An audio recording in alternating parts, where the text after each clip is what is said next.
Komisi 9 DPR RI mempertanyakan kinerja Badan Pengawasan Obat dan Makanan atau BPOM dalam mengawasi bahan baku obat yang beredar, imbas merebaknya kasus gagal ginjal akut di Indonesia.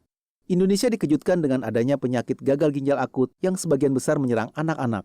Diduga kuat, penyakit gagal ginjal akut berasal dari kandungan etilen glikol dan dietilen glikol yang ditemukan dalam obat sirup anak-anak.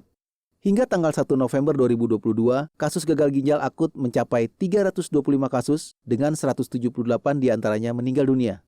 Merebaknya kasus gagal ginjal akut di Indonesia membuat anggota Komisi 9 DPR RI, Neti Prasetyani, mempertanyakan kinerja BPOM dalam mengawasi peredaran obat, khususnya obat sirup di Indonesia. Kemudian fungsi pengawasan ini sudah mereka lakukan dengan baik, baik pada tahapan pre-market sebelum edar maupun post-market ya pada masa peredaran ya. Dan yang kedua, apakah kemudian fungsi pengawasan ini betul-betul mereka lakukan dengan baik pada saat mereka mendapatkan finish product ya, produk impor, produk jadi ya dalam negeri. Nah, ini akan kita dalami besok.